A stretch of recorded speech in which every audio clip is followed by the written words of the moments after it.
আসলে বাংলাদেশের এই যে স্বাস্থ্য ব্যবস্থা এটা কিন্তু এমন ছিল না। সবাই মেধার উপর ভিত্তি করে, সিনিয়রিটির উপর ভিত্তি করে তারা প্রমোশন পেয়েছে, পোস্টিং পেয়েছে। কিন্তু দুঃখের বিষয় যে সাবেক রাষ্ট্রপতি বদরুদ্দোজা চৌধুরী ড্যাব তৈরি করলেন। আমি অনেক নিষেধ করেছিলাম যে ডাক্তারদের মধ্যে বিভেদ সৃষ্টি করবেন না, আমাদের তো জাতীয় সংগঠন বিএমএ আছে। তারপরে বিএনপি চলে যাওয়ার পরে আওয়ামী লীগের স্বৈরশাসন শুরু হলো, তারা সাচিব নামে একটি সংগঠন করলো এবং সাচিবের অত্যাচার এমন পর্যায়ে চলে গিয়েছিল যে পোস্টিং, নিয়োগ, পদোন্নতি সব সাচিবের ইচ্ছায় হতো। বঙ্গবন্ধু যে মেডিকেল বিশ্ববিদ্যালয়টি ছিল সেটা ছিল আওয়ামী লীগের একটা আস্তানা। আওয়ামী লীগ না করলে, সাচিব না করলে কেউ সেখানে পোস্টিং পেত না, তারপরে পদোন্নতি পেত না। এবং এই অবস্থাটা সারা বাংলাদেশের প্রতিটি হাসপাতালে, অর্থাৎ একজন ভিন্ন মতের চিকিৎসক সে মেডিকেল অফিসার হয়ে বসে থাকতো, কিংবা অ্যাসিস্ট্যান্ট প্রফেসর হয়েছে সে অ্যাসিস্ট্যান্ট প্রফেসর হয়ে বসে থাকতো।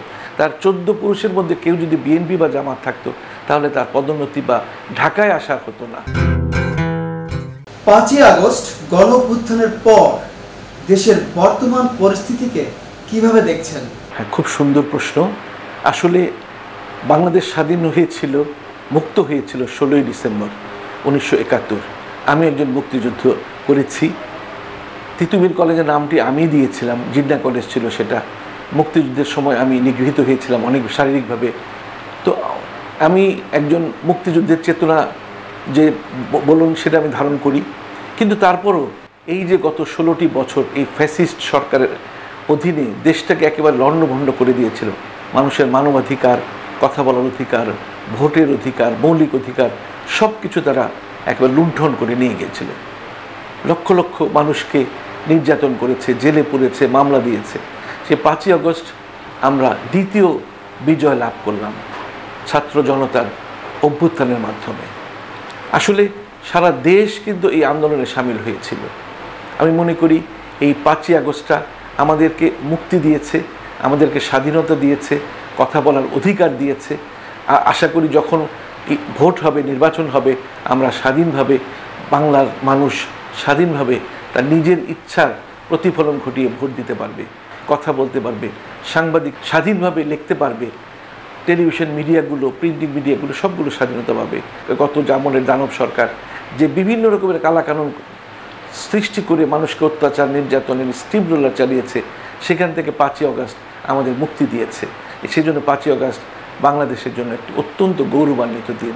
যদিও অনেক ছাত্র শহীদ হয়েছেন, অনেকে চোখ হারিয়েছেন, অনেকে পা হারিয়েছেন, এখনও হাসপাতালগুলিতে এখনও যন্ত্রণায় কাতরাচ্ছে সেই সব তরুণ জনতা অনেকেই। আপনি বিশ্ববরেণ্য একজন চিকিৎসক। বাংলাদেশের স্বাস্থ্য খাতের যে ভয়াবহ দুর্নীতি চলছে, এই খাত থেকে কিভাবে সংস্কার করা যায়? আসলে বাংলাদেশের এই যে স্বাস্থ্য ব্যবস্থা এটা কিন্তু এমন ছিল না। সবাই মেধার উপর ভিত্তি করে, সিনিয়রিটির উপর ভিত্তি করে তারা প্রমোশন পেয়েছে, পোস্টিং পেয়েছে। কিন্তু দুঃখের বিষয় যে সাবেক রাষ্ট্রপতি বদরুদ্দোজা চৌধুরী ড্যাব তৈরি করলেন। আমি অনেক নিষেধ করেছিলাম যে ডাক্তারদের মধ্যে বিভেদ সৃষ্টি করবেন না, আমাদের তো জাতীয় সংগঠন বিএমএ আছে। তারপরে বিএনপি চলে যাওয়ার পরে আওয়ামী লীগের স্বৈরশাসন শুরু হলো, তারা সাচিব নামে একটি সংগঠন করলো এবং সাচিবের অত্যাচার এমন পর্যায়ে চলে গিয়েছিল যে পোস্টিং, নিয়োগ, পদোন্নতি সব সাচিবের ইচ্ছায় হতো। এবং অ্যাসিস্ট্যান্ট প্রফেসর থেকে অ্যাসোসিয়েট প্রফেসর, অ্যাসোসিয়েট প্রফেসর থেকে প্রফেসর হবে কারা, সেটা সাচিব নির্ধারণ করে দিত। এবং বঙ্গবন্ধু যে মেডিকেল বিশ্ববিদ্যালয়টি ছিল সেটা ছিল আওয়ামী লীগের একটা আস্তানা।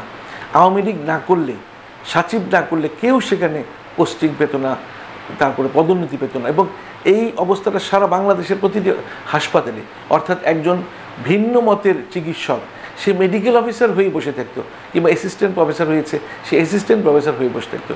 তার 14 পুরুষের মধ্যে কেউ যদি বিএনপি বা জামাত থাকতো তাহলে তার পদোন্নতি বা ঢাকায় আসা হতো না। এই জন্য অনেকে চাকরি ছেড়ে দিয়েছে, অনেকে প্রাইভেট প্র্যাকটিস করছে। অর্থাৎ মেধার উন্মেষ ঘটেনি এই চিকিৎসা ব্যবস্থায়, ভালো চিকিৎসক আসেনি। সমস্ত দলবাদ চিকিৎসকরা এই বিভিন্ন সরকারি হাসপাতালগুলিকে রোগীদের চিকিৎসা করছে এবং চিকিৎসার মান এই জন্য অনেক পড়ে গেছে আমি মনে করি। স্বাস্থ্য অধিদপ্তর দুর্নীতির আখড়ায় পরিণত হয়েছে। এই দুর্নীতির মূল কিভাবে উৎপাদন করা যায়?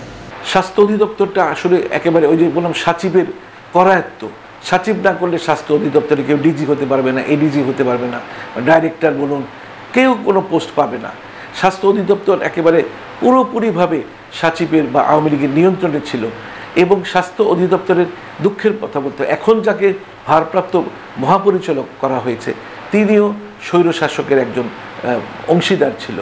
তো এইভাবে চলতে পারে না। আমাদেরকে এমন একটা 5ই আগস্ট এমন একটা আমাদের দিয়েছে, ধারণা দিয়েছে, উন্মেষ ঘটিয়েছে জাতীয়তাবাদের চেতনায়, যে জাতীয়তাবাদী চিকিৎসক তারাই এই স্বাস্থ্য অধিদপ্তর বলুন, তারপর মেডিকেল বিশ্ববিদ্যালয় বলুন, Dhaka medical college, Salimullah medical বা পাবলিক মেডিকেল কলেজগুলোতে সবগুলো জাতীয়তাবাদের ধারক চিকিৎসকদেরই মানে বসাতে হবে, প্রদান করতে হবে, তাদের পদোন্নতি করতে হবে।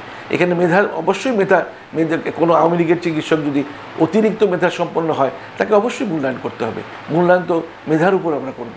আমরা দলবাজ দলকানা লোকদের আমরা চাই না। রাজনীতিতে গুণগত পরিবর্তনের জন্য কি কি উদ্যোগ নেওয়া প্রয়োজন? রাজনীতি আসলে এখন একদম নেই বললেই চলে। আমি একবারে ক্লাস 10 থেকে শুরু করেছি রাজনৈতিক জীবন। আইয়ুব মোনায়েম বিরুদ্ধে আমি যে মিছিল হতো তাতে সামিল হতাম, তখন ছোট ছিলাম। তারপরে মেডিকেল কলেজ সব কিছুতে ছাত্র যে সংসদ ছিল তাতে ছিলাম। জিলা কলেজের নাম পরিবর্তন করে তিতুমির কলেজ করেছি। তো ছাত্র সংগঠনের সঙ্গে সবসময় ছাত্র রাজনীতির সঙ্গে জড়িত হয়েছি। আমি জিয়া পরিষদের চেয়ারম্যান ছিলাম। জাতীয় রাজনীতিতে আমার একটা ভালো মানে ছিল, ভূমিকা ছিল। এখন আমরা করছি জাতীয়তাবাদী নাগরিক ফোরাম। কিন্তু আমি নাগরিক ফোরাম এর জন্য করেছি যে রাজনৈতিক দলগুলো এমন মানে লুণ্ঠন করেছে যে দেশটাকে একেবারে ফোকলা করে দিয়েছে। আমাদের দেশ কিন্তু অনেক উন্নতি করার কথা, অনেক উন্নত মানের দেশে মানে পর্যায়ে চলে যাওয়ার কথা, কিন্তু এই রাজনীতি বিশেষ করে এই 16 বছরের অপরাজনীতি আমাদের একে ধ্বংস করে দিয়েছে। রাজনীতি বলতে কিছু নাই, এখন রাজনীতিকদের হাতে কিন্তু রাজনীতি নেই। এখন হয়ে গেছে এই যে লুটেরা, ব্যবসায়ী, লুণ্ঠনকারী, টাকা পাচারকারী, ঋণ খেলাপি, এদের হাতে রাজনীতি চলে গিয়েছিল। তো আমরা এখন আনন্দিত যে আমার মানে খুব পছন্দের একজন মানুষ, সারা পৃথিবীর বরেণ্য মানুষ, Nobel laureate doctor Mohammad Yunus এখন দেশের হাল ধরেছেন। ওনার নেতৃত্বে আমরা আশা করছি যে দেশ এগিয়ে যাবে এবং রাজনীতি একটা পরিচ্ছন্ন রূপ পাবে। রাজনীতিতে আগে একটা সময় ছিল, আমরা পাকিস্তানে মনে দেখেছি, যে যারা ওকালতি করে তারাই কিন্তু যে সংসদ সদস্য হতো, রাজনীতি নিয়ন্ত্রণ করতো। তারপরে আসলো চিকিৎসক, অদ্রুদ্দোজা চৌধুরী থেকে শুরু করে অনেকে। তো তারা যদিও রাজনীতি করেনি কখনো, তারা রাজনীতিতে এসেছে। সেই পুরনো চাঁদাবাজি, সন্ত্রাস এবং দখলের উৎসব শুরু হয়েছে, নিরসনের উপায় কি? আমরা তো তাই দেখছি, অত্যন্ত দুঃখ লাগে। আমি জিয়ার একজন আদর্শের সৈনিক। সেই জিয়ার এমন একজন মানুষ ছিলেন যিনি কখনো দুর্নীতির সঙ্গে জড়িত ছিলেন না। এখন আওয়ামী লীগ চলে গেছে, লুণ্ঠন করে দেশটাকে শূন্য করে দিয়ে গেছে, রাজকোষ শূন্য। এখন কিছু কিছু জায়গায় এমন মানে ছাত্র দলের নাম ভাঙিয়ে, যুব দলের নাম ভাঙিয়ে অনেকে চাঁদাবাজি করছে। এটা তো ঠিক নয়, এটাকে বন্ধ করতে হবে। কারণ এখানে দেশের একটা যে বিএনপি যে একটা জাতীয়তাবাদী শক্তি, তার যদি বদনাম হয় তাহলে কিন্তু আমাদের গায়ে আঁচড় লাগে। তাই আমরা আশা করব যারাই অনেকে আছে আওয়ামী লীগের বিএনপি সে যে ছাত্রদল, যুবদল সে যে চাঁদাবাজি করছে, লুণ্ঠন করছে এবং অনেক চর দখল করার মতো অবস্থা, এটা করতে দেয়া যাবে না। দেশনায়ক তারেক রহমান কিন্তু বারবার বিভিন্ন স্কাইপের মাধ্যমে কিন্তু, এবং আমাদের যে মহাসচিব আছে, মহাসচিব কিন্তু বারবার বলছে যে চাঁদাবাজি বন্ধ করতে হবে। অনেককে বহিষ্কার করা হয়েছে দল থেকে, কিন্তু তাও চাঁদাবাজি থামছে না।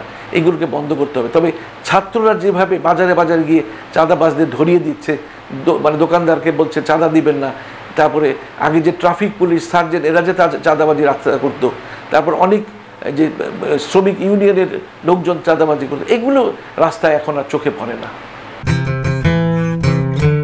1 জানুয়ারি 2024 চেঞ্জ টিভি পা রেখেছে সুরভিত 6 বছরে। সবার প্রতি নিরন্তর শুভেচ্ছা। চেঞ্জ টিভিকে আমি তো মেলা দিয়ে ধরে দেখছি। চেঞ্জ টিভি যতদূর সম্ভব বস্তুনিষ্ঠতার সাথে কাজ করছে এবং এই জন্য চেঞ্জ টিভির ভিউ আরও অনেক বেড়েছে, অনেক। আমি নিজে যে অনেকগুলো সভা করে মানে এখানে ইন্টারভিউ করেছি, কোনো কোনো ক্ষেত্রে আমি দেখেছি মিলিয়নের মতো হয়েছে ভিউ, মানে অন্য কোনো জায়গায় এত হয় নাই। আমি মনে করি চেঞ্জ টিভি ভালো কাজ করছে, প্রচণ্ড চাপ আছে, তার মধ্যেও চেঞ্জ টিভি যদি তাদের এই নিষ্ঠতা রাখতে পারে তাহলে এটা আরও ভালো করবে। আমি তাদের সাফল্য কামনা করি। changetv.press, এক ফোঁটা হলুদও নেই। 1 জানুয়ারি 2024 চেঞ্জ টিভি পা রেখেছে সুরভিত 6 বছরে। সবার প্রতি নিরন্তর শুভেচ্ছা। চেঞ্জ টিভি নতুন মিডিয়ার অংশ, অর্থাৎ অনলাইন ভিত্তিক যে ধরনের মিডিয়া তৈরি হচ্ছে সেই মিডিয়ার অংশ। আশা করি চেঞ্জ টিভি তাদেরকে আরও একটা গ্রহণযোগ্য এবং মানুষের ভরসা রাখে এরকম একটি গণমাধ্যম হিসেবে তৈরি করতে পারবে। আরও নতুন নতুন আইডিয়া তারা সামনে নিয়ে আসতে পারবে এবং দর্শকপ্রিয়তা অর্জন করবে। changetv.press, এক ফোঁটা হলুদও নেই।